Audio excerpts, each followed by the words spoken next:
반갑습니다. 오대영 라이브 오대영입니다. 야당 주도의 탄핵안이 국회 본회의를 통과했습니다.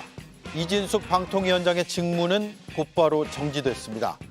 이 위원장은 건강상의 이유로 국회에 출석하지 않았습니다. 전국민 25만 원 지원법도 국회를 통과했습니다.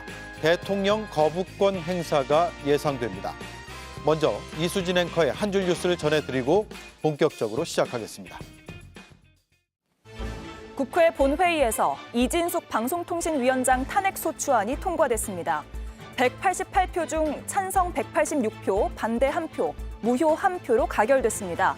그 과정에서 여야의 신경전도 오갔습니다. 특정 정당이 당파적 목적을 위해 탄핵가들을 이처럼 악용한다면 법치는 파괴되고 민주주의는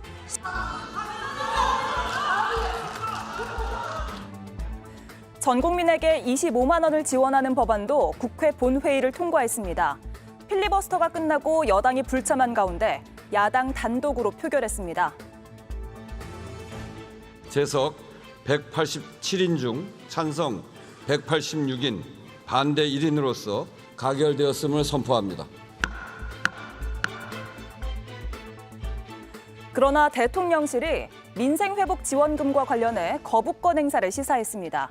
13조 원의 재원이 들지만 효과가 크지 않고 의회가 행정부의 예산 사용을 강제하는 건 위헌이라는 겁니다.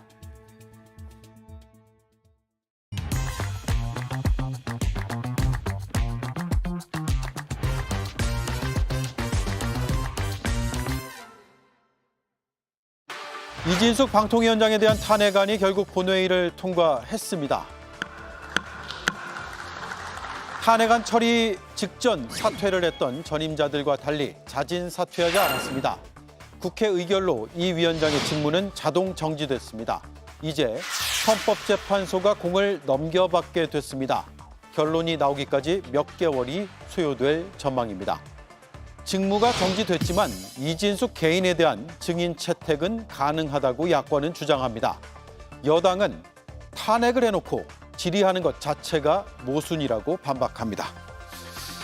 네, 함께할 네 분 소개하겠습니다. 이동학 전 민주당 최고위원, 이승환 국민의힘 중랑을 당협위원장, 배수진 조국혁신당 대변인, 김성열 개혁신당 수석대변인 나와주셨습니다. 안녕하세요. 안녕하세요. 네, 어제 임명장을 받고 오늘 직무가 정지됐는데 오늘 국회 본회의 통과 장면을 잠깐 보겠습니다. 방송통신위원회 위원장 이준숙 탄핵소추안은 총 투표수 188표 중 가 186표, 부 1표, 무효 1표로 가결되었음을 선포합니다. 네, 김성열 위원께 먼저 여쭤볼게요. 지금 반대 한 표 나왔잖아요. 네. 탄핵은 만병통치약이 아니라고 논평까지 내셨던데 개혁신당에서 나온 반대표인가요? 아마 그럴 것 같습니다. 이게 무기명이다 보니까 정확하지는 않은데 저희가 냈을 가능성이 높고요. 지금 탄핵이 사실은 이 전국을 풀어가는 데 도움이 안 됩니다. 지금 건국 이후 국회에서 발의된 탄핵안이 그 문재인 정권까지가 21건이었어요. 근데 이제 민주당이 지난 2달간 탄핵을 총 7건을 추진을 합니다. 예. 방송통신위원장 관련해서 3건, 그리고 검사 탄핵안 4건, 아주 총 7건이나 이제 바로 탄핵을 추진을 했는데요. 이준숙 위원장이 적합하다고는 못하겠습니다. 이준숙 위원장 법화 유형도 분명히 문제가 있고요. 그보다 더 심각한 것은 중립을 엄정하게 지켜야 될 방송통신위원장이 이분의 편향된 역사관, 그리고 극단에 가까운 정치 성향, 이런 거를 봤을 때 방송통신위원장으로서 직무를 과연 잘할 수 있겠느냐, 거기에 직무에 대한 이해도도 그렇게 높지 않다는 게 저희의 평가예요. 예. 그러다 보니까 이분이 적합하다고는 절대 못하겠습니다. 그렇지만 지금 탄핵은 실효성이 없습니다. 임명 다음 날 지금 하루 만에 탄핵안을 냈거든요. 이렇게 되면은 아무리 2명 의결이 위법하다 하더라도 헌재에서는요, 증거가 부족하다고 생각할 수 있어요. 탄핵안의 증거가 부족해서 기각이 될 경우에는 이 부적절한 임명이 오히려 마치 정당한 임명인 것처럼 포장이 될 수 있습니다. 그렇게 돼버리면은 이제 오히려 이 여당, 정부 여당은 내가 잘 임명했는데 뭐가 문제냐라고 나올 거고요. 또 한 가지는 예전에 이상민 행안부 장관이 탄핵안 받고 나서 그 헌재에서 기각될 때까지 167일이 걸렸습니다. 예. 그럼 최소한 지금 이진숙 위원장 탄핵 심판 받아보겠다고 하는 입장에서 몇 달간 개점 휴업하게 생겼어요. 그럼 그 피해는 누구에게 돌아가냐? 그대로 국민들에게 돌아갑니다. 그러니까 저희는 이게 정치라는 게 어쨌든 조정과 타협의 예술이거든요. 근데 지금 정치가 완전히 실종됐다는 겁니다. 거대 양당이 한쪽은 감행 임명하고 한쪽은 탄핵하고 이런 악순환 반복 대신에 좀 민생을 챙겨야 될 시점이 아닌가 그런 생각을 합니다. 예, 곧바로 이진숙 위원장의 입장이 나왔습니다. 탄핵 소출한 거대 야당 횡포에 당당히 맞설 것이다 이런 입장이 나왔는데 이동학 의원님, 네. 오늘 표결 처리 전에 이걸 뭐 자진 사퇴할 수도 있다 이런 전망도 일각에서 나왔는데 네. 결국은 자진 사퇴는 없었어요. 네네. 며칠 전부터 사실은 사퇴하지 않고 탄핵 안 그거 올라오게 되면 선고를 한번 받아보겠다라는 얘기가 계속해서 흘러나왔습니다. 그래서 당연히 그럴 수도 있겠다라는 생각을 했고요. 근데 이 과정에서 며칠 전만 하더라도 우원식 국회의장께서 이거 계속 이렇게 갈 수 없다. 서로가 이렇게 가서 무슨 의미가 있겠느냐. 그래서 각자 수기할 수 있는 시간을 좀 갖고 우리가 대화의 채널을 한번 가동시켜보자라고까지 호소를 하셨는데 네. 결국에는 그게 무의가 돼버렸어요. 무한 루프대로 돌아가는 이 형국인데 이 지난 총선이 끝나고 나서 대통령께서 대국민 담화를 한 일주일 뒤에 여셨잖아요. 그때도 이제부터라도 정치를 해보겠다. 근데 그동안 안 하셨던 걸 했던 것이었고요. 네. 그 이후부터라도 자신의 태도와 이 자세를 좀 고쳐먹겠다라고 얘기까지 했음에도 불구하고 여전히 지금 정치가 안 이루어지고 있는 겁니다. 정치는 대화와 타협이고 그 타협 테이블에서 내가 조금 손해보더라도 조금씩 양보하는 것이거든요. 그래서 그 결실을 만들고 그 결실로 하여금 국민들의 이 생활 향상을 좀 도모하는 것인데 지금 그런 국면이 아닌 거예요. 그래서 저는 어쨌든 이렇게 된 마당에 탄핵 심판을 받아보는 게 굉장히 중요할 것 같다. 왜냐하면 탄핵 이 헌재에서 만약에 2인 체제가 계속해서 뭐 그냥 합법적이다라고 판단을 한다면 저는 앞으로 대선 승리에 이 방송통신이라고 하는 게 그냥 전리품 정도로 격화되는 것이 아닌가라는 생각이 들고 그래서 예. 그런 판단은 하지 않을 거라고 생각하고 반대로 그러면 지금 이 부분이 위법하다 이렇게 생각한다면 그 이전에 했던 모든 것들이 다 원인 무효로 또 될 수도 있잖아요. 상당한 혼란이 올 수 있습니다. 그래서 어느 쪽으로 가든 한번 일단락은 필요하다라고 하는 측면에서 어쨌든 정치가 사라져 있기 때문에 그렇게라도 판단이 좀 필요한 거 아닌가? 불가피한 거 네. 아닌가? 이렇게 생각합니다. 사라진 정치 속에 사법적 판단이라도 있어야 된다 이 말씀이네요. 대통령실 바로 입장이 나왔는데 북한의 오물 풍선과 야당의 오물 탄핵의 차이가 과연 있는 것이냐라고 비유를 했고요. 탄핵 폭주에 맞서서 당당히 헌재 심판을 받을 것이다라는 입장도 나왔습니다. 이승환 의원님, 네. 대통령실과 이진숙 위원장 사이에는 이런 거취 문제에 대해서 협의가 있었겠죠? 뭐 협의가 있었는지는 구체적으로 모르겠지만 방송통신위원장 후보자로 내정했을 당시 이 직은 독이 든 사과라는 것을 알고 있었을 겁니다. 그럼에도 불구하고 정말 사상 초유의 3일간의 인사청문회를 진행했고 현장 검증까지 진행하면서 이 정도 인사청문회면 사실 인생의 바닥까지 다 턴 겁니다. 그렇게 어려운 자리를 맡겼다면은 위원장의 의사 사퇴하든지 아니면 끝까지 심판을 받아보든지 그런 부분은 존중해 줄 거라고 생각하고요. 예. 저는 이번에 민주당이 이렇게 무한 탄핵을 반복하는 거 보면서 권력은 이렇게 써야 되는 것인가? 라는 생각이 듭니다. 가질 수 없다면 부셔버리겠다라고 하는 마음으로 이렇게 방통위를 계속 공백 상태로 만드는 것 자체가 저는 정말 여태까지 경험해보지 못한 일이고 단 하루 만에 탄핵을 한다? 저는 민주당 이거 가능하면 최대한 빨리 기네스북에 등재했으면 좋겠습니다. 전 세계에 이런 사례가 있었는지 유례가 있었는지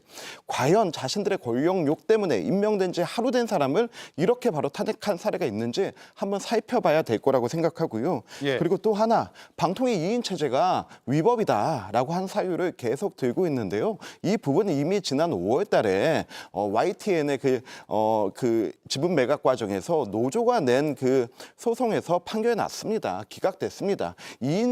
방통위의 2인 체제가 이게 뭐 올바르다고 볼 수는 없으나 위법하진 않다라고 하는 판결이 났습니다. 예. 이런 내용 그대로 헌재로 간다면 저는 헌재에서도 오래 걸리지 않을 거라고 봅니다. 왜냐하면 앞선 사례가 있고 그리고 또 하나 뭐 이분이 3달, 4달, 몇 년 동안 방통위원장을 하면서 누적해왔던 업무 실적이 있는 게 아니고 단 하루, 단 하나의 회의를 개최한 것으로 탄핵 심판을 받아야 된다면은 저는 그 결과가 명확하게 나올 것이라고 생각합니다. 네, 이제 헌법재판소의 시간이 됐는데 한 4에서 6개월 정도 소요될 것으로 예상이 됩니다. 그 뒤에 어떤 결정이 나오겠죠. 배수진 의원님, 지금 두 가지예요. 첫 번째, 하루 정도 일한 걸 가지고 탄핵 심판의 요건이 되느냐. 또 하나는 2인 체제에 대해서는 이미 사법부의 판단이 한 번 있었다. 위법하지는 않다. 이런 판결이 나왔다는 주장이 나왔는데 어떻게 보세요? 일단 탄핵 요건에 하루라는 이야기는 없습니다. 그러니까 무슨 말씀이냐면 기간이 아니고 한 일에 대해서 탄핵을 한다 안 한다라는 거거든요. 예. 방통위법에도 직무 집행을 하면서 헌법이나 법률에 위배한 때 탄핵 소추에 의결할 수 있다. 국회가 그렇게 의결할 수 있다라는 게 명확하게 규정이 되어 있고요. 제가 이런 논리는 솔직히 수준이 좀 낮은 것 같아서 늘 이제 오히려 언급하기 싫었지만 오히려 정부 여당이 늘 잘하는 건 있지 않습니까? 그런 규정이 없으니까 할 수 있다. 자, 그 배우자의 그 명품백 받아도 되는 그런 처벌 규정이 없으니까 명품백 받아도 된다. 그 논리를 그대로 들려드리면 하루면은 탄핵 소추 의결할 수 없다. 이런 규정 없으니까 할 수 있다. 이런 말씀으로 다시 되돌리고 싶습니다. 되돌려드리고 싶습니다. 그럴 네. 정도로 지금 너무 하루라는 거에 좀 집착하고 계시는 것 같은데요. 이 하루 동안에 단 한 건의 의결이 어떻게 진행이 되어 왔는지를 저희가 보면 정말 이 정도는 탄핵은 해야 되겠다라는 생각이 듭니다. 어땠습니까? 대통령이 임명 제가를 하고 출근하자마자 공영방송 이사, 박문지 이사 이제 심사를 해서 임명하게 됐고 임명한 제가 하고 이런 일들이 전부 하루 24시간 안 되는데 벌어진 일이거든요. 예. 이게 거의 흡사 군사 작전급으로 이루어진 것이고 이게 이진숙 방통위원장이 혼자서 한 일이 아니라 이미 대통령실과 준비를 한 쪽에서 잘 짜여진 각본처럼 준비가 되어 있던 것이라고 생각이 듭니다. 그래서 오히려 오늘 이 탄핵 소추를 의결하기 전에 탄핵 소추안 발의를 하면서 설명하는 그 내용 중에 김현 의원께서 이런 뉘앙스로 말씀을 하셨어요. 그 방통위원장이 출근 시에 착용한 구두도 가죽 구두다라고 하면서 마치 그 군사 독재 시절에 군화발을 연상시키는 듯한 뉘앙스로 예. 말씀을 하셨거든요. 그러니까 그럴 정도로 이게 거의 군사작전급으로 굉장히 무도하고 무책임하게 그리고 굉장히 우악스럽게 일이 진행된 것이라고 보고요. 그리고 아까 5인 운영을 원래 해야 되는 방통위를 2인이 의결하는 이런 것에 대해서 당연히 위법한 것이라고 봅니다. 고등법원 판결에서 이게 위법하지 않다라고 나왔다고 하는데요. 그게 아니고 두 명이 의결할 경우에 절차적인 위법성, 그다음에 입법 목적에 위배되는 것, 저해되는 것에 대해서 분명히 설시를 하고 있습니다. 네. 이게 그렇게 해도 된다라는 그런 판결이 아니거든요. 그리고 이 두 명이 예전에도 2명만 남아 있었던 경우가 있습니다. 2017년 6월에 고삼석 방통위원 등이 이제 2명만 계셨던 적이 있는데 그때는 아무런 의결도 하지 않았습니다. 5인으로 운영되는 방통위의 그런 어떤 운영 체제라든지 이런 것들을 존중을 했기 때문인 것이죠. 이런 것들을 다 이제 종합해서 생각을 해보면 하루 일한 것으로 탄핵을 한 것이 아니고 그 하루 동안 벌어진 그런 일들 이런 것들이 너무나 민주주의나 법과 원칙에 위배되는 것이기 때문에 탄핵 의결을 한 것이다. 이렇게 보고 있습니다. 네. 결국 2인 체제에 대한 헌재의 판단이 어떻게 나올 것이냐가 핵심일 것 같은데 이제 헌재가 조금 있으면 이걸 받아들고 고심하겠죠. 그 사이에는 계속 이런 논쟁들이 이어질 것으로 보입니다. 알겠습니다. 다음 이슈 넘어가겠습니다. 대통령 윤석열. 대통령에게 허리 굽혀 인사하는 모습을 봤을 때는 잘 몰랐는데요. 허리가 좋지 않다고 합니다. 이진숙 방통위원장 취임 이틀 만에 병원에 입원을 했고요. 오늘 과방위에 불출석했습니다. 자, 이를 두고 가짜 입원 아니냐 이런 설전이 오갔습니다. 어제 오후 용산 대통령실에서 멀쩡하게 임명장을 받았습니다. 우리 과방위 전체의 회피용으로 1일짜리 가짜 입원한 건 아닙니까? 대통령 임명장 받을 때는 얼마나 좋겠어요. 그러니까 아픔을 무릅쓰고 받을 수 있는 거지. 신세계 서울병원에서 따질 일이라니까요. 왜 판단을 위원장이나 야당 의원들 하시냐고. MBC 박문진 이사를 정당한 절차를 거쳐 선임을 했느냐, 이걸 조사한다는 앞으로의 계획도 오늘 정했습니다. 다음 주 방통위 현장 조사와 청문회를 실시하기로 한 건데요. 이 과정에서 여당 의원들은 항의하면서 퇴장했습니다. 방통위를 둘러싼 논란의 불씨는 다음 주도 꺼지지 않을 모양입니다. 그러니까요. 다음 주에도 논란이 계속될 것 같은데 일단 이진숙 방통위원장이 건강상의 이유로 국회에 불출석을 했습니다. 이번 전에 어떤 모습이었는지 잠시 영상으로 보겠습니다.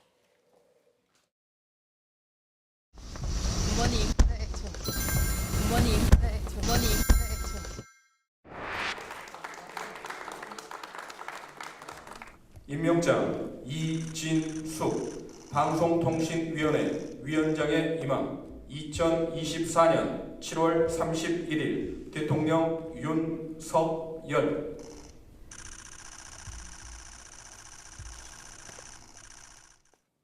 네. 자, 이승환 이동학 위원께 질문을 드리겠습니다. 이게 사실 건강 문제여서 조심스럽긴 합니다.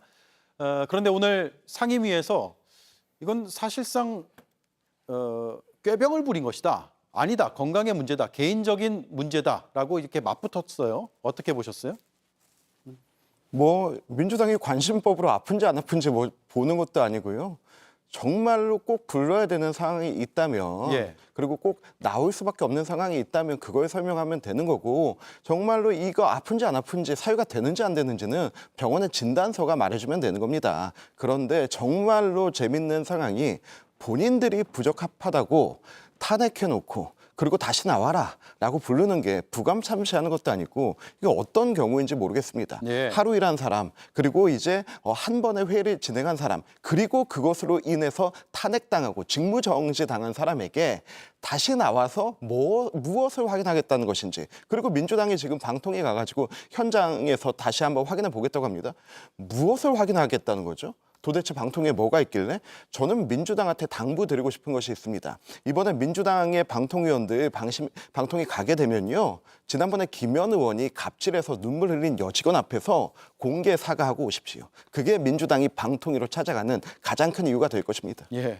아니 어제 대통령과 저렇게 건강한 모습으로 굿모닝까지 하면서 임명장까지 받고 그다음 허리도 잘 숙여가지고 악수까지 하고 사진도 잘 찍고 나오셨는데 그 전 국민이 보신 거 아닙니까? 그런데 아프다고 안 나온다? 당연히 이건 꾀병이라고 의심할 수밖에 없어요. 그리고 이분이 보통 뭐 예를 들면 본인의 스스로 어떤 정신 건강이나 이런 게 이상이 있는 분이라고 생각된다면 그것도 전 국민이 청문회 과정에서 혹은 인사청문회 과정에 다 알게 됐을 겁니다. 그런데 이분의 멘탈은요 오히려 굉장히 건강하신 분이구나. 이분의 멘탈은 굉장히 강직하신 분이구나. 이런 것들을 보여주셨단 말이에요. 예. 심지어 본인의 잘못에 대해서도 뻔뻔하게 본인의 아무런 잘못이 없다. 그리고 거짓말로 다 일관하는 모습까지도 전 국민이 다 보셨단 말이에요. 그런데 갑자기 아파서 못 나온다? 그건 다 이해할 수가 없는 거죠. 그리고 당연히 조사해야 되는 부분은 이사진 선임과 관련해서 원래는 저런 중요한 것들을 할 때 48시간 이전에 공지를 하게 돼 있습니다. 그런 공지도 다 생략해버렸습니다. 그리고 수십 명이 지원을 했는데요. 그 지원한 사람들 2시간 만에 그냥 다 임명돼 버렸어요. 그래서 그 과정 자체를 당연히 짚어봐야 된다라고 야당에서는 지적할 수밖에 없는 겁니다. 그래서 저는 어제 저런 모습들을 통해서 오늘 저렇게 나오지 않은 것은 순전히 국회를 무시하고 있는 대통령의 태도와 궤를 같이 하는 국민을 무시하는 행위다 이렇게 봅니다. 예. 자, 그래서 그 충돌이 상임위에서 있었는데 앞서 잠시 봤잖아요. 좀 더 길게 한번 보겠습니다. 이진숙 위원장이 오늘 출석하지 않았습니다.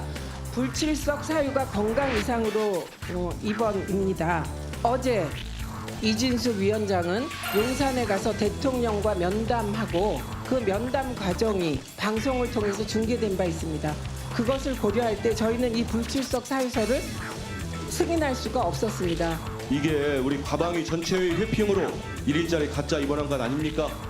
위원장님, 위원회 차원에서 정확한 사실관계를 확인한 후에 법적 조치를 내려주십시오. 대통령 임명장 받을 때는 얼마나 좋겠어요. 그러니까 아픔을 무릅쓰고 받을 수 있는 거지. 신세계 서울병원에서 따질 일이라니까요. 왜 판단을 위원장이나 야당 의원들 하시냐고. 바로 뭐 꾀병이다 그러고 도망갔다 그러고 그렇게 악마화시키는 이유가 전 모르겠습니다. 네, 김성열 위원님 예. 어떻게 보셨어요? 옹호를 이렇게 할 거면 안 하느니만 못하죠. 참고 임명장 받았을 수도 있다. 그럼요. 이게 무슨 좋아서. 선택적 고통입니까? 자기가 좋을 때는 안 아프고 뭐 기분 나쁠 때만 아픕니까? 이런 무슨 엑스맨 같은 발언이고요. 예전에 제가 보좌관 할 때 비슷한 경험이 하나 있습니다. 그 국회에서 산재 청문회를 열면서 모 그룹의 회장님을 모시려고 그랬어요. 굉장히 어렵게 증인 요구를 했죠. 근데 갑자기 하루 전에 그분도 하필 허리가 안 좋아서 못 나오겠다고 네. 병원 진단서도 끊어서 내시더라고요.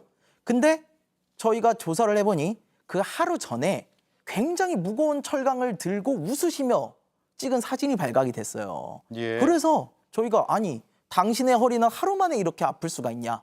이렇게 해서 결국엔 그분 그거 발각돼서 나오셨거든요. 예. 나와가지고요. 아침부터 저녁까지 청문회 다 치르셨어요. 그러니까 그 회장님도 그렇고 지금 이준숙 위원장도 그렇고 국민들 앞에 이렇게 눈 가리고 앙하면 안 됩니다. 정말 부끄러운 줄 알아야 된다고 생각합니다. 예.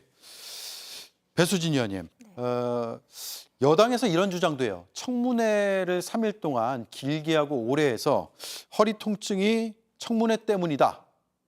그럴 수도 있다. 이렇게 얘기하거든요.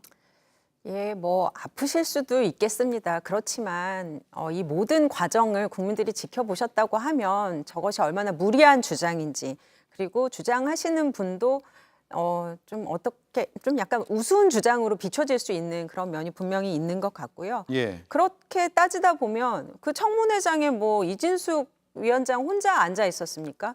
그 청문회를 했던 위원들, 위원장, 그리고 뭐 그것뿐만이 아니라 그동안 진행되었던 4박 5일 동안 했던 뭐 필리버스터를 이제 국회 본회의에서 했는데, 거기에서 우원식 국회의장님과 이하경 부의장님, 주호영 부의장님께서 이제 안 하시겠다 그래서 해태를 하시면서 본인의 임무를 해태를 하시면서 두 분이 4박 5일 동안 교대를 하시면서 그런 회의를 진행을 하셨거든요. 예. 그러니까 이런 모든 것들을 비교를 해봤을 때 사실 청문회 때문에 아팠다라는 거는 정말 아까도 말씀하셨지만 그런 핑계는 옆에서 거들어주는 게 아니라 오히려 더 문매를 맞게 하는 그런 내용이라고 생각이 듭니다. 안타깝습니다. 네.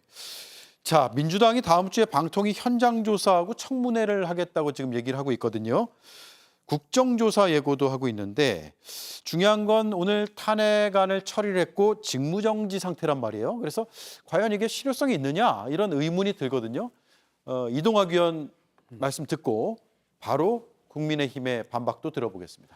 네, 아무것도 안 할 수가 없죠. 어찌됐건 간에 국민들께 이렇게 부당한 현실에 대해서는 계속해서 호소를 해야 되는 것이고요. 헌재 탄핵은 그것대로 그냥 진행을 하면 됩니다. 그런데 국회에서는 나오든 안 나오든 이것은 진행되어야 된다라고 하는 입장을 민주당이 갖고 있는 거고요. 예. 한동훈 대표가 뭐라고 얘기했냐면 단 하루 만에 탄핵당할 만한 나쁜 짓을 저지르는 게 가능하냐. 무고 탄핵을 주장하고 있습니다. 저는 나쁜 짓을 저지르는 게 가능하다고 생각해요. 왜냐하면 지금 핵심적인 사안은 제가 다시 말씀드리면 방통위법에 회의는 2인 이상의 위원들이 요구해서 위원장이 소집한다라고 돼 있습니다. 그러면 4인 위원이 있고 1인 위원장이 있기 때문에 그렇게 5인 체제가 돼 있는 건데 지금 2인 위원을 그 중에 하나를 위원장으로 지금 해석을 하고 있는 거예요, 국민의힘은. 네. 그게 아니면 그 다음 조항은 회의는 제적위원 과반수 찬성으로 의결한다 이렇게 돼 있습니다. 그럼 최소한 이거는 아무리 법조항을 보더라도 3명이 모여서 2명 이상이 찬성을 해야 이게 되는 겁니다. 그런데 지금 위원 1명, 위원장 1명이 자기가 소집을 해가지고 이걸 결정한다는 것 자체가 일단 말이 안 되는 거죠. 그리고 예. 아까 제가 말씀드린 대로 대선을 이긴 전리품 정도로 완전히 격화돼서는 안 되는 거예요. 어쨌든 국민의 알 권리, 국민의 방송의 공익성, 공정성 이런 것들이 담보되어야 되기 때문에 이 지점에서는 굉장히 중요한 거죠. 그래서 이런 부분들은 야당으로서는 계속 알려갈 수밖에 없다라고 생각합니다. 네, 알리는 차원이다.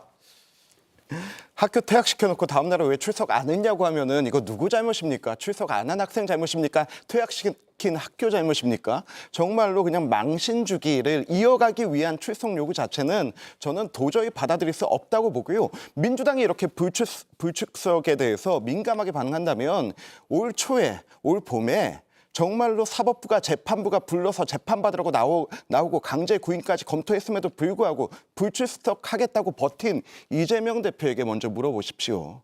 왜 그때 불출석했는지. 그래야지만 이것이 좀 논지가 맞지 않겠습니까? 그리고 방통위 운영의 위법성을 자꾸 얘기하시는데요. 방통위 5명 운영되면 됩니다. 근데 왜 5명 왜 안 하고 있죠? 민주당에서 추천하면 됩니다. 작년에 민주당에서 방통위원 누구 추천했습니까? 지금 최민희 방통위원장입니다. 최민희 방통위원장 추천했는데 왜 임명되지 않았습니까? 본인이 법제처에 범죄 유권에서 기다리다가 자진해서 사퇴한 겁니다. 예, 과방위원장 그때, 네, 지금 그때 방통위원으로 추천했을 때요. 그때 왜 법제처의 유권해서까지 받아야 됐냐면 최민희 방통위원장 그 전에 2019년부터 3년 동안 방송 유관 협단체의 상금 부회장을 했습니다. 상금 부회장을 하면서 받아간 월급만 5억입니다. 방송통신과 ITC 사업을 총괄해야 되는 방통위원장이 방통위원이 유관기관의 상금 부회장으로 있었다면은 이거는 방통위법에 의해서 결격 사유가 됩니다. 추천할 수 없는 사람을 추천해놓고 왜 임명해주지 않느냐고 하다가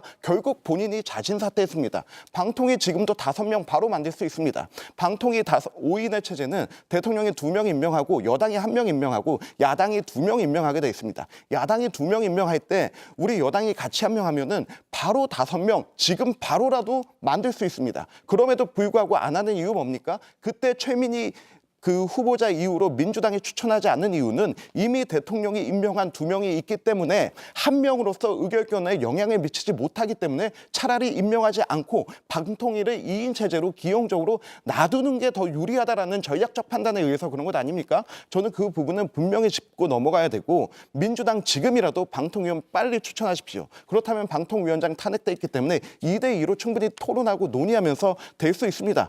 빨리 추천하시기 바랍니다. 그리고 방통위 회의 진행한 것에 대해서 48시간 전에 공지하고 24시간 전에 홈페이지 공지하게 돼 있습니다. 하지만 단서 조항이 있습니다. 위급하고 긴박한 사항이 있을 시 바로 회의를 진행할 수 있다고요. 왜 위급하고 긴박하냐? 방통위원장 탄핵할 거 다 알고 있는데 이것보다 위급한 사항이 어디 있습니까? 이런 부분에 대해서 민주당이 먼저 법을 잘못 해석하고 이 부분에 대해서 논란거리를 만들지 말고요. 딱 하나, 방통위원 빨리 추천하라고 당부드리고 싶습니다. 예, 자 굉장히 팽팽하게 맞서고 있습니다. 이게 국회에서도 이렇게 맞서고 있고 그래서 헌재 결정이 정말로 궁금해지는 대목인데 그런데 헌재 판단하는 좀 별개의 문제일 수도 있는데 이진숙 위원장의 과거 대전 MBC 시절에 의혹들이 계속해서 불거지고 있거든요. 김성열 위원님, 세월호 특조위 동행 명령을 피하려고 비상구로 도주했다라는 보도까지 나왔어요. 오늘 상임위에서도 이게 거론이 됐고요. 예, 사실이라면 정말 안타까운 일이죠. 윤석열 대통령이 뭐라 그러셨습니까? 특검은 거부하는 자가 범인이다. 마찬가지로 동행 명령을 피해서 도망갈 정도면은 무언가 상당히 두려웠던 모양입니다. 제가 이때 내용을 보면은 그럴 만도 한 것이 당시 이제 세월호 사고 당시에 전원 구조 보도 오보와 같은 그런 것들이 MBC에서 이제 보도 참사가 나거든요. 예. 이때 당시 보도 책임자가 우리 이진숙 위원장이었어요. 그러다 보니까 세월호 특조위에서 불러가지고 경위도 듣고 조사도 해야 됐거든요. 근데 이게 많이 두려웠나 봅니다. 결국에 자기들 직원들 시켜가지고 공무집행도 막아놓고 자기는 뒤로 도망가거든요. 근데 재미있는 건요. 재밌다고 말하기도 좀 그렇습니다만 그 이진숙 위원장 상당히 알뜰하신 분인 것 같아요. 제가 보면은 그날도 그렇게 도피성 출장을 가놓고는 굳이 호텔로 가서 또다시 법카를 쓰시거든요. 우리 이진숙 위원장 이번에 청문회 때 나오지 않았습니까? 임기 마지막 날까지도 빵집에 가서 빵집 종업원 표현으로는 빵 280개 엄청난 양의 또 빵을 사셨든지 나눠주셨는지 잘은 모르겠습니다만 알뜰하게 법카를 끝까지 쓰시거든요. 그러니까 임기 마지막 날까지도 법카를 쓰시고 도피성 출장을 가서도 법카를 쓰시는 이런 알뜰함으로 이렇게 국민 세금도 좀 아껴주셨으면 하는 바람이 있습니다. 예. 자, 그 법카에 대해서 국민의힘에서는 MBC 법카는 세금이 아니다. 그래서 다르게 봐야 된다는 취지의 옹호성 발언이 나왔거든요. 법적으로 문제가 좀 다른 것인지 짚어주시고 반박 듣겠습니다. 그 말씀을 듣고 정말 깜짝 놀라기도 하고 한숨도 나왔습니다. 이게 과연 국회의원이 한 발언인지도 의심스러웠고요. 아니 회사 돈을 자기 돈처럼 쓰면 그건 업무상 배임입니다. 그리고 지금 밝혀진 것만 해도 주말에 법인카드 사용한 사례가 342건 8,500만 원. 뭐 다른 건건이 모든 것들을 합산을 하면 약 1억 원 정도, 거의 1억 원에 육박하는 금액을 본인 그 사적인 용도로 쓰시지 않았나라는 의심이 드는 그런 정황이 있다는 거거든요. 근데 이런 정말 명백한 범법 행위를 가지고 MBC 법카는 세금이 아니니까 다르게 봐야 한다, 이런 식의 해괴망측한 논리로 방어를 하시는 게 정말 이해가 되지 않고요. 이건 마치 예전에 이철규 의원께서 김건희 여사의 명품백이 국고에 귀속돼서 반환할 수 없다, 뭐 이런 식의 방어. 그리고 검사 폰이 폭발할지 모르니까 검사 폰은 제출되어야 된다, 이런 논리. 그다음에 성일종 의원 뭐라고 했습니까? VIP가 뭐 경로 좀 할 수 있지 경로하면 안 되냐라는 식의 그런 방어. 이런 말도 안 되는 그런 논리들이 계속 겹쳐지면서 도대체 이 발언을 하신 분은 누구와 주파수를 맞추고 싶으신 건지 궁금하기까지 했습니다. 예. 그리고 본인이 그런 생활을 하셔왔기 때문에 이런 어떤 범법 행위에 대해서 무감각하신 건지도 모르겠고요. 근데 아무리 생각해도 다르게 볼래야 다르게 볼 수 없는 그런 사안이고 가당치 않은 논리다, 이런 말씀을 드릴 수 있겠고요. 이런 말씀을 계속 반복적으로 하시는 것은 딱 하나 짚히는 게 있습니다. 제가 예전에 세월호 이제 관련된 법안들을 이제 그 협상하는 과정을 이제 배석하는 자리에 있었는데, 거기에서 받았던 것들이 왜 여당이 꿈쩍하지 않고 아무런 대안을 못 내놓느냐. 왜냐하면 위원들이 전화기만 바라보고 계십니다. 전화기요? 네, 대통령실의 결정을 계속 기다리고 계셨던 거예요. 이것도 마찬가지라고 생각합니다. 본인들이 결정하실 수 있는 것이 아무것도 없다라는 것을 자백하시는 그런 발언과 행위라고 생각이 듭니다. 네, 법인카드 문제 이게 고발이 되니까요. 네. 수사기관에서 아마 판단이 또 나오겠죠? 예, 그럴 걸로 보이고요. 이 정도 횟수와 금액이면 징역형이 선고가 되어도 이상하지 않습니다. 네. 법인카드 법적 조치하십시오. 왜 이걸 가지고 이렇게 이야기를 키웁니까? 이거 MBC 법카입니다. MBC가 동네 구멍가게도 아니고 사규에 의해서 MBC가 고소하면 될 일입니다. 법적 조치하면 될 일입니다. 그런데 MBC 왜 안 하고 있죠? MBC 이 사건으로 대전 MBC 사장이 법인카드 확인하면서 전국 모든 지사의 사장 법인카드 다 확인할 자신 있으면 하십시오. 저는 꼭 해야 된다고 봅니다. 그리고 이 부분에 대해서 민주당에서도 계속해서 압박하고 요구하는데요. 최민희 의원 방송통신연합회 상근부회장 했을 때 법인카드 같이 까십시오. 다 같이 죽자는 게 아닙니다. 정말로 그 내용과 규정 내에 있는 대로 썼는지 확인하자는 겁니다. 그리고 또 하나 있습니다. 이진숙 방통위원장 출근하고 국회 들어갈 때 전국 언론인 노조에서 피켓 들고 시위했습니다. 불법 법인카드 사용 규탄한다라고 했습니다. 그렇다면 이 논리, 이 정의로움 똑같이 지키기 위해서는요. EBS 이사장 유시춘 이사장에게도 똑같이 하셔야 됩니다. 그런데 유시춘 이사장에게 뭐라고 했습니까? 법인카드 불법 유용으로 수사받고 있으니까 이거는 검찰 독재 탄압이다라고 하고 있습니다. 유시춘 이사장 뭐 썼습니까? 법인카드로 집 앞에 반찬 가게와 그리고 정육식당에서 1,700만 원 썼습니다. 5월 5일 그리고 각 공휴일과 휴일에 전국의 관광지에서 직원들의 의견을 청취했다고 관광지에서 법인카드 사용했습니다. 왜 이쪽 거는 보이지 않고 EBS 유시춘의 사건은 보이지 않고 왜 임명된 지 하루 된 이진숙의 사람만 바라봅니까? 저는 이런 식의 정쟁화시키는 것 자체를 정말로 키우고 싶다면은 모두에게 똑같이 하라고 얘기하고 싶습니다. 이진숙 방통위원장의 MBC 시절에 법인카드 사용 문제 저도 옹호할 생각 없습니다. 잘못된 부분이 있다고 생각합니다. 그렇다면 MBC가 사규에 의해서 고소하십시오. 그리고 여태까지의 모든 사항 전부 다 전수조사하시기 바랍니다. 네, 같은 잣대로 봐야 된다라는 말씀이네요. 알겠습니다. 다음 이슈로 갈게요.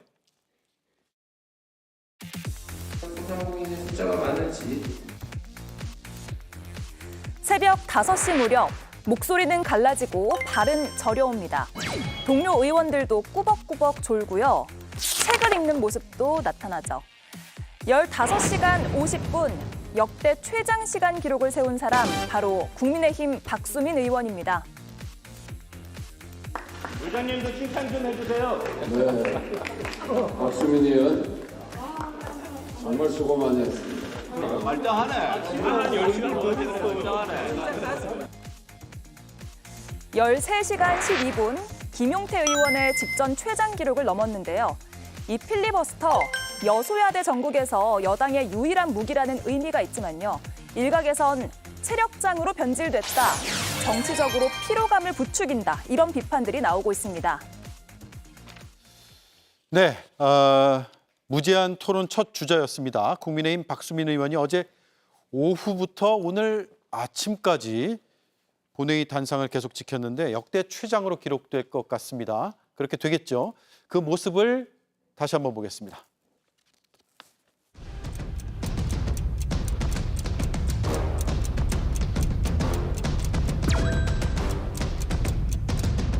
나는 어떤 순간에 가장 빛날 수 있는가? 나는 어떤 순간에 가장 나다운가? 25만 원 상품권이 뿌려질 때 가장 나답게 느껴지시는지요? 나와 가족을 책임진다는 자율 책임의 정신에서 가장 멋지게 느껴지시는지요? 저는 오늘의 토론으로 이 선택지를 아이들에게 주고 싶습니다. 아빠는 25만 원 상품권을 반대했지만 가장 빛나는 모습으로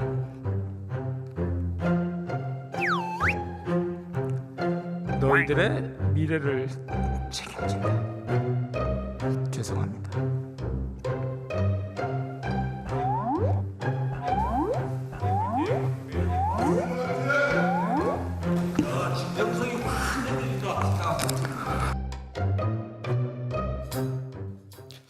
네, 거의 16시간이거든요. 이승환 의원님, 진정성이 확 느껴졌습니까? 어떻습니까? 저는 필리버스터가 이렇게 기록 깨기식으로 가는 거에 대해서는 좋게 생각하지 않습니다.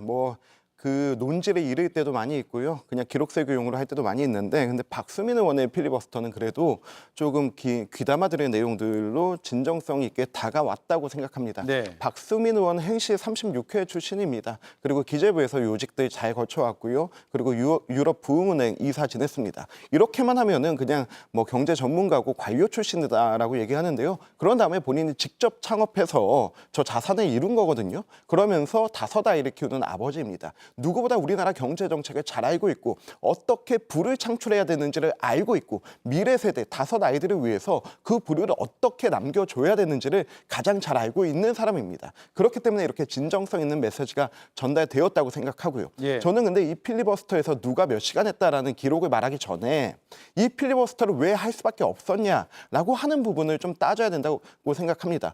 이 전 국민 25만 원 지원금은 지난 총선 당시 민주당에서 이재명 대표가 꺼낸 것 아닙니까? 예. 그런데 지금 시점에 다시 꺼낸 거는 저는 하나라고 봅니다. 이재명 대표의 대표 연임을 위한 대관식을 위한 준비다라고 생각합니다. 그런데요, 이 25만 원 정말로 하고 싶으면요, 법적 절차라도 지켜가면서 해야 됩니다. 이거 헌법 위배 사항입니다. 3권 분립에 우리나라에서는 예산 편성권은 정부가 가지고 있습니다. 심의권을 국회가 가지고 있는 겁니다. 그런데 이것을 법으로 만들어서 주자고 하는 것은 국민적 정서나 경제 환경이나 이런 부분을 떠나서 헌법 위배 상황입니다. 예. 이런 부분을 단독으로 처리해서 했다라고 하는 것. 과거에 불과 지난 국회까지만 하더라도 여야가 팽배하게 대립하는 법안에 대해서는 필리버스터 이전에 패스트트랙 태우게 돼 있지 않았습니까? 그때만 하더라도 상임위에서 180일에서 90일, 그리고 법사위에서 90일, 그리고 나중에 본회의까지 하면서 최장 330일간의 숙려 기간을 가지게 했습니다. 그런데 민주당이 장악한 모든 국회, 상임위, 법사위, 국회의장까지 하면서 이러한 엄청난 법안을 단시간에 이렇게 바로 태워서 올려버린다, 단독으로. 이거는 국회의 기능과 민주주의의 질서 자체를 위협하는 거라고 봅니다. 경제 어려운 거 잘 알고 있습니다. 국민들 힘든 거 잘 알고 있습니다. 이것을 현금으로 풀어야 될 문제인지 아닌지 같이 고민하고 의논해야죠. 예. 그리고 정말 필요한 것에 먼저 풀어지게 할 것인가, 아니면 이렇게 전 국민께 다 가는 것, 이거 여태까지 우리 실패 사례 많이 보지 않았습니까? 그런데 이재명 대표의 그 등단을 위한 대관식 요구로 이렇게 사용하는 것은 저는 절대 반대합니다. 네. 자, 이거 제가 질문 드릴 거를 미리 답변을 다 해주셔가지고 그러면 결론부터 얘기했으니까 결론부터 우리 얘기를 좀 해보죠. 25만 원 지원금의 위헌성을 얘기했거든요. 어떻게 보세요? 저는요, 지금 여당의 모습이 야당 같아요.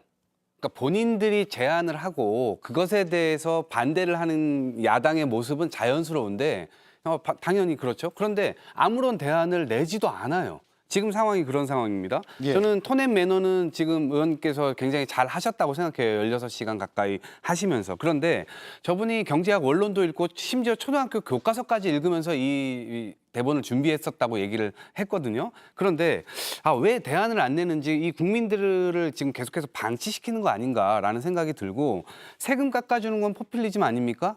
돈을 주는 것만 포퓰리즘입니까? 세금을 깎아주는 거예요. 그럼 감세 정책이 지금의 긴축 재정을 해야 된다라고 하는 상황에서 과연 맞는 겁니까? 아낄 돈조차 없어요. 그리고 세수 자체가 지금 계속해서 오류로 하다 보니까 56조 세수 펑크 나고 이런 상황으로 계속 진행이 되는데 본인들 스스로가 지금의 자영업자들 굉장히 힘들고 돈이 돌지 않고 사람들이 소비를 못하고 있는 이런 상황 속에서 단순히 가처분 소득 올려주자는 정책이 아니잖아요. 결국 저거는 소비 지원 정책이거든요. 그러면 자영업자 비율이 전 세계에서 가장 많은 나라입니다. 이걸 어떻게 합니까? 그런데 자꾸 미래 세대 얘기하시면서 지금 돈 쓰는 거를 막아야 된다라고 얘기를 하면 지금 있는 사람들은 사실상 폐업도 제대로 하지 못해서 왜냐하면 빚을 갚아야 되니까 그런 여러 가지 상황들 속에서 집권 여당이 갖고 있는 대안은 무엇인가? 이걸 갖고 내놔야 야당이 그걸 가지고 토론을 하지. 자기네들이 대안을 안 내놓으니까 야당이라도 결국 그 대안으로 25만 원 지역사랑 상품권 내놓는 거 아닙니까? 네. 그러니까 이런 형국이 계속해서 도돌이표 되니까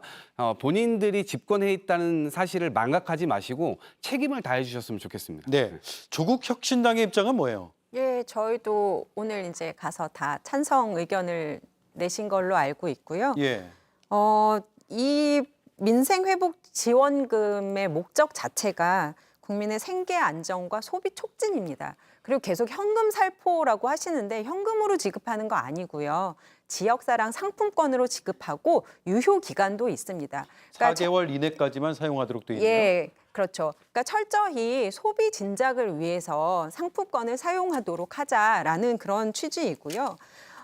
지금 제가 굳이 말씀 안 드려도 지금 번화가라도 제가 나갔을 때 임대문이 이런 거 붙어 있고 공실이 얼마나 많습니까? 예. 경제 상황 너무 안 좋은 것은 국민들께서 잘 알고 계시는 건데 이런 상황에서 전 국민에게 25만 원 정도의 상품권을 지급하면서 소비를 활성화시키는 이런 방안 어떠냐라는 그런 제안이 지금 민주당이 제안을 크게 하신 거거든요. 그렇다고 하면 아까도 말씀하셨지만 이런 제안에 대해서 그게 옳지 않다라고 생각을 하시면 이거 말고 이거는 어떠냐라면서 다른 대안을 제시를 하셔야 돼요.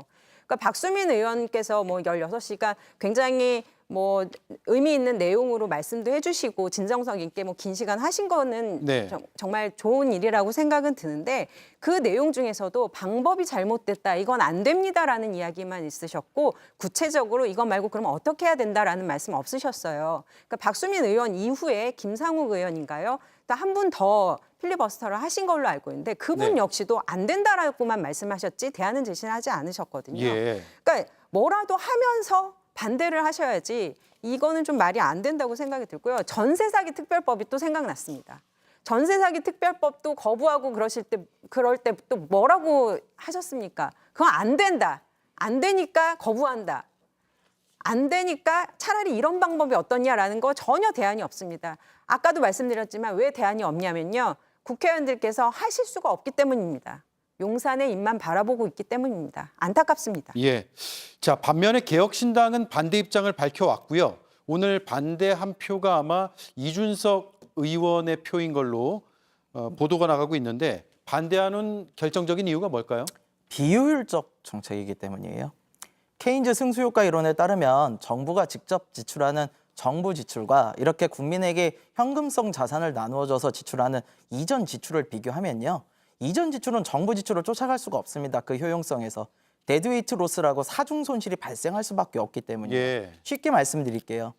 문재인 정부 때 제1차 긴급 재난지원금 때 그 소비 진작 효과 얼마 나왔는지 KDI에서 봤더니 30% 나왔습니다. 10조 원 넣으면 3조 원 나온다는 거예요. 지금 요번 법안 지금 국회 예산처에서 추계하기에 14조 원 들 것으로 예상합니다.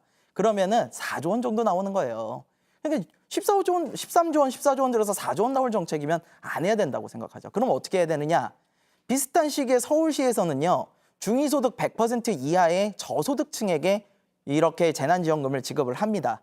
그 경우에 우리 한계 효용이 얼마가 나오냐면 70%에서 80%의 추가 소비 효과가 나왔어요. 훨씬 높게 나왔다는 거죠. 예. 그러니까 저희가 지금 소비 진작 필요합니다. 소상공인 도와야 돼요. 경기 살려야 됩니다. 근데요, 이 방법으로 하면요, 물가만 오릅니다. 경제에 도움이 안 돼요. 일시적인 지급으로는 전혀 도움이 안 됩니다. 게다가 지금 우리나라 경제 상황 어떻습니까? 정부의 지금 국채 적자가요, 1,100억대를 넘었어요. 사상 최대입니다.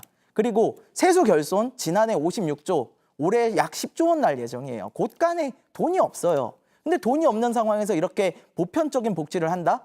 이거는 사실은 포퓰리즘 말고는 답이 없는 내용입니다. 네, 실효성 혹은 효율성이 완전히 떨어진다라고 보시는 거고요. 네. 자, 그러면 마지막으로 제가 민주당과 국민의힘의 입장을 짤막하게 30초씩만 듣겠습니다. 지금 이게 정부와 여당과 절충하지 않고 예산 관련된 특별법을 처리했다는 것 때문에 위헌성 여부에 대한 논란이 있는데 그에 대한 입장 짤막하게 들어보죠. 먼저 이승환 의원님. 저는 야권도 언론도 왜 정부가 25만 원에 대응할 대책을 내놓지 않냐라고 얘기하는데요. 제발 한 번이라도 기사라도 찾아보고 공부하셨으면 좋겠습니다. 불과 한 달 전 대통령이 발표한 경제정책 있지 않습니까? 25만 원 아니고요. 소상공인 지원하기 위해서 25조 원 풀기로 했습니다. 그리고 코로나 때 피해받은 소상공인들 위해서 10조 원 추가로 투입해서요. 30만 명을 더 추가로 지원하기로 했습니다. 그리고 전기세 임대료 완화 범위를 확 늘렸습니다. 지금 정부가 하고자 하는 거는 필요한 분들에게 필요한 만큼 가장 먼저라고 하는 방향을 잡고 가고 있는데 이것을 전 국민 동일하게 25만 원씩 나눠주자라고 하는 것과 대치되고 있는 상황입니다. 그런데 이것을 위헌적인 요소를 배제하고 바로 법안으로 처리한다? 저는 민주당 그렇게 하고 싶으면 정권 잡고 하십시오. 과거에 그런 정책 펼쳤기 때문에 대선 지고 지방선거 진 겁니다. 물론 우리도 총선 지긴 했습니다. 그렇기 때문에 우리가 더 치열하게 전략적으로 연구해서 만들어내고 있는 거죠. 알겠습니다. 예. 대선 이기고 하시라고 얘기 드리고 싶습니다. 예. 네, 은행권의 개인 사업자 대출을 지금 9년 만에 최고치 찍었습니다. 서울 시내만 하더라도요. 지금 자영업자 폐업률이 4년 만에 최대치를 찍고 있는 상황이에요. 폐업을 또 하고 싶어도 대출 갚아야 되기 때문에 폐업도 지금 못 하고 있는 상황. 빚만 계속 쌓여가고 있는 상황입니다. 정부가 지금 무정부 상태로 알려지고 있고 그렇게 느껴지기 때문에 국민들께서 저희 무정부 상태다 계속 이렇게 얘기를 하고 있는 겁니다. 그리고 미래 세대에 중요하다고 재정 안전성, 건전성 이거 지켜야 된다라고 얘기를 하는데 저는 실제로요. 왜 국민연금 개혁하자고 하는데 하루에 1,000억씩 지금 이자가 쌓이고 있는 상황입니다. 그거를 진정성을 보였으려면 적어도 그거 야당 대표가 이 제안했다 하더라도 대통령궁으로 갈 수 있었던 건데 1,000억씩 쌓이는 이자 그거 지금 눈두덩이처럼 계속 불어나고 있습니다. 예. 말과 행동 일치시켜 주시기 바랍니다. 알겠습니다. 네 분 말씀 감사드리고요. 다음 주에 뵙겠습니다. 고맙습니다.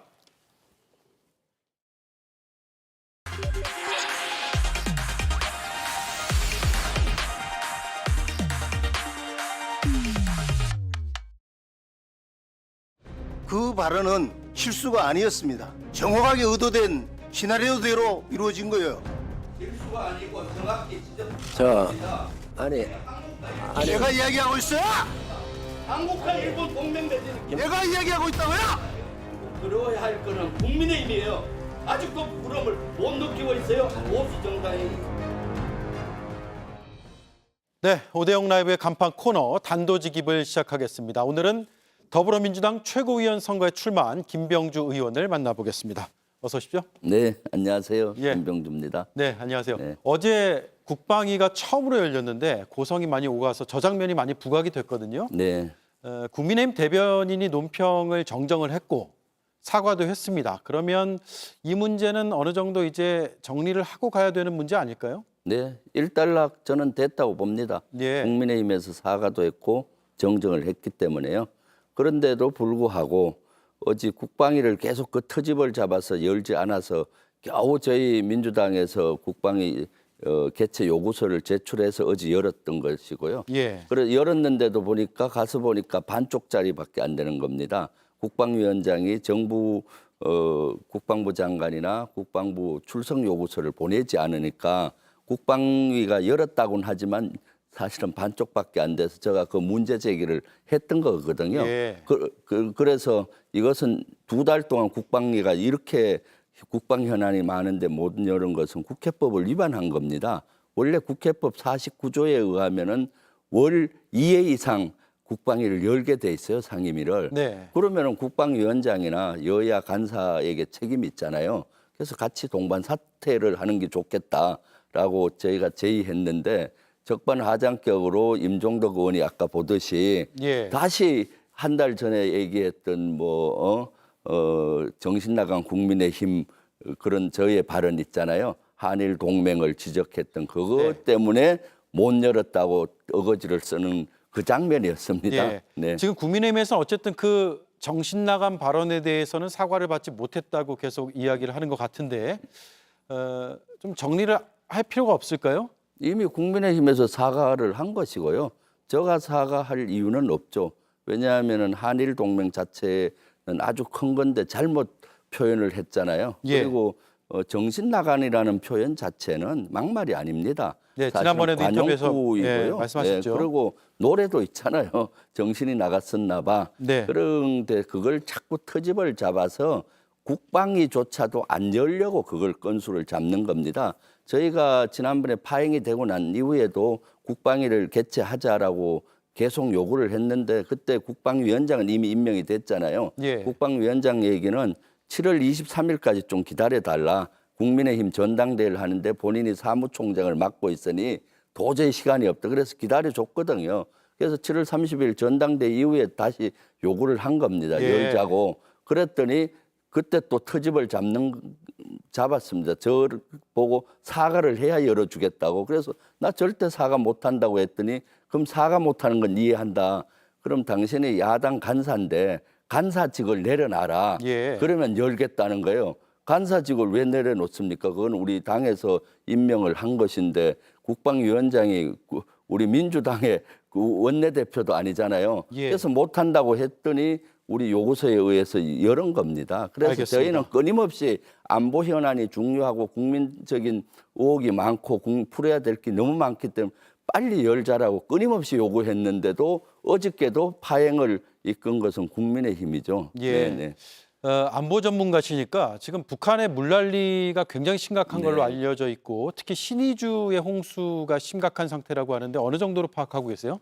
글쎄요, 저도 정보가 통일부에서 발표한 거하고 북한 관련된 뉴스에서 영상을 보니까 엄청난 피해더라고요. 예. 통일부 발표는 5천 명 정도 여러 가지 피해가 있다 하고 인명 피해도 지금 속출하고 있다 하잖아요. 네. 그래서 저는 사실 이것은 아주 심각할 것이다. 특히 압록강 변에는 거기가 평야지대이기 때문에 곡창지대입니다. 그럼 앞으로 여러 가지 식량난이 더 가속화될 것이다라는 생각을 했었고요. 예, 그래서 제가 그 질문 드리려고 이걸 여쭤봤는데 인도적 쌀 지원을 해야 된다라고 주장을 하셨는데 네. 때마침 또 적십자사도 인도적 물자 지원을 하겠다는 발표를 했거든요. 네. 아마도 이제 현 정부하고 보조를 맞춰서 그렇게 발표를 했겠죠. 근데 실제로 북한이 이걸 받을 것이냐 이 부분은 좀 의문이란 말이에요. 네, 실제 바로 받기는 어려울 겁니다. 북한은 되게 자존심을 내세우니까요. 우리 정부에서 그런 여건을 저는 만들어야 된다고 생각해요. 이 문제는 사실 인도적인 문제는 우리 남북 간의 강대강으로 치달리는 안보사안과는 별개로 저는 지원을 해야 된다는 생각을 해서 예. 7월 말에 이것은 보니까 재난이다. 그래서 인도적 지원을 해야 된다. 특히 쌀 지원이 좀 필요하다. 호남 지역에 우리 쌀이 많이 남아 돌잖아요.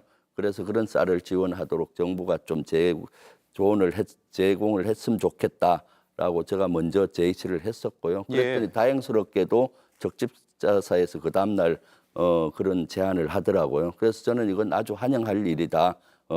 또 정부와 같이 계를 맞춰 하지만 잘한 건 잘한다고 할 거 아닙니까? 그래서 그렇죠. 잘한 것이고 근데 말에 그치지 말고 실질적으로 북한은 자존심 때문에 받기 어려울 것이다.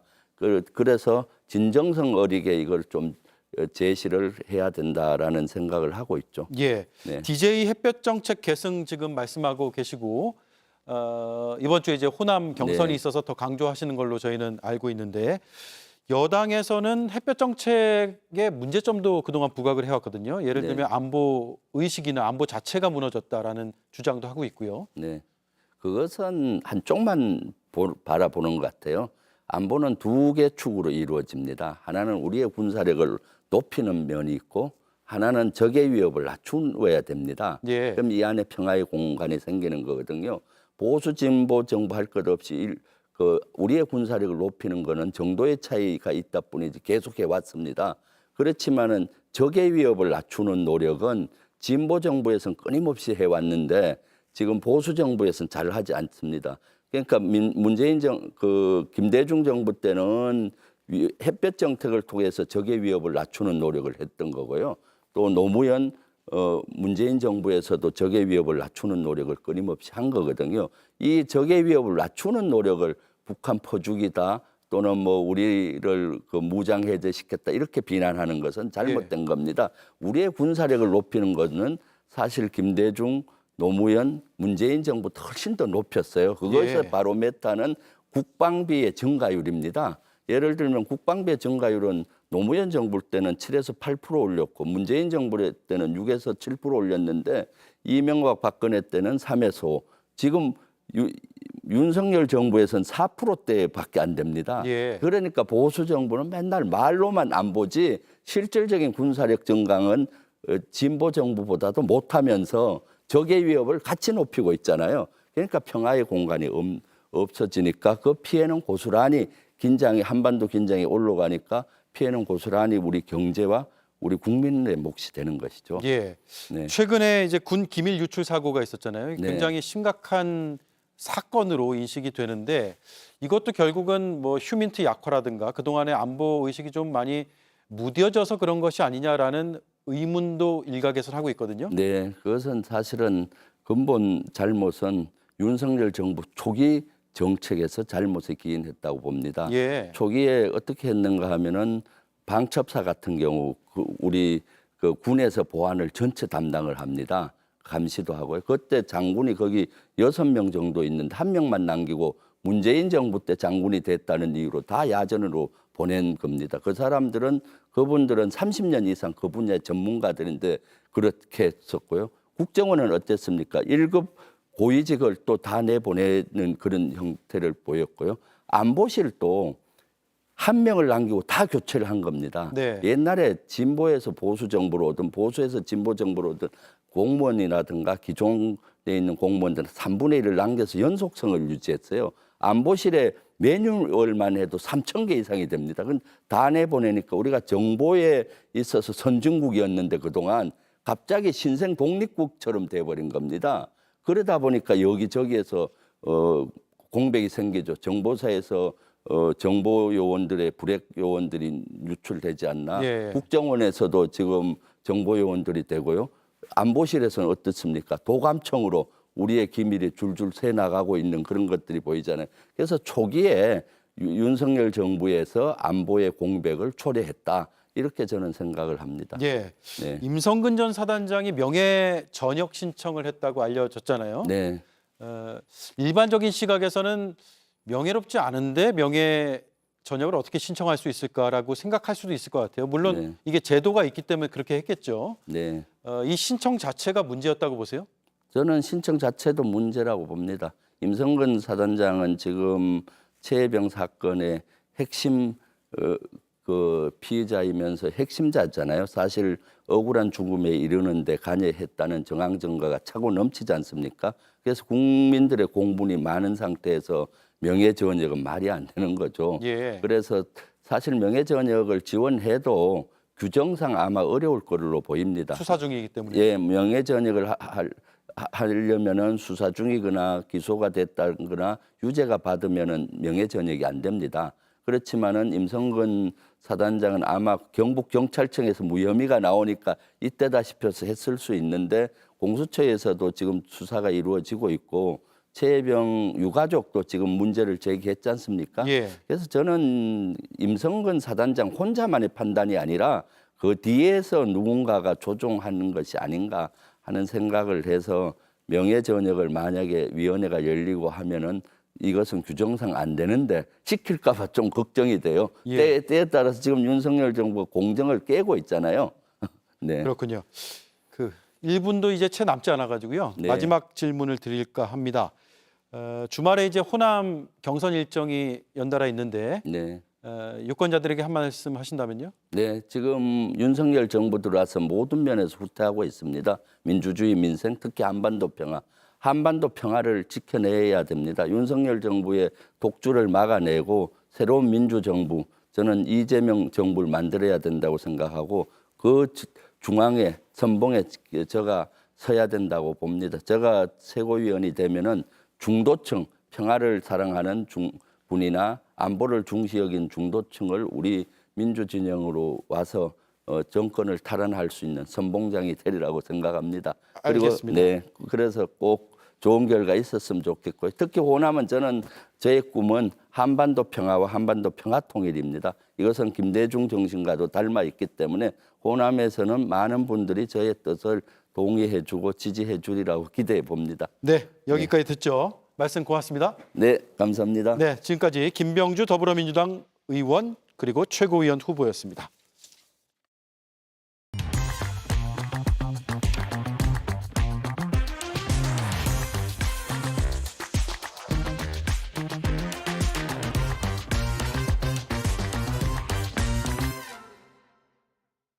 누군가 아프다고 하면 어디가 아파?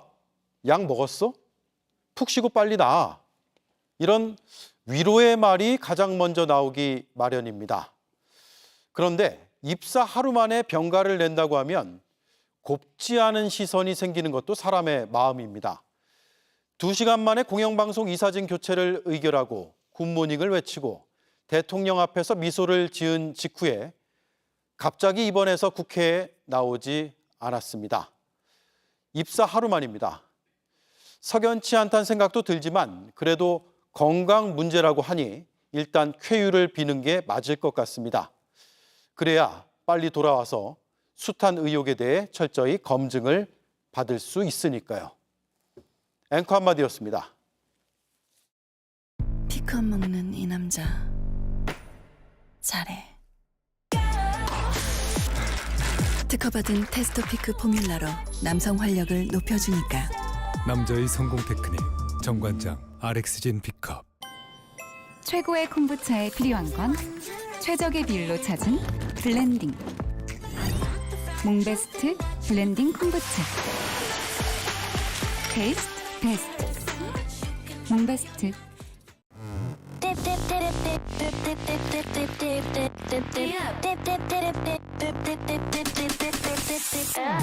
네 가지 디핑으로 치킨도 찍먹하세요. 딥딥 크런치 프라닭 치킨. 성공을 만들어내는 자는 약점이 없는 사람이 아니라 그것을 극복해내는 사람이다. 당당하게 앞을 향해 하이모. 네, 오대영 라이브 마치겠습니다. 다음 주에 뵙겠습니다. 고맙습니다.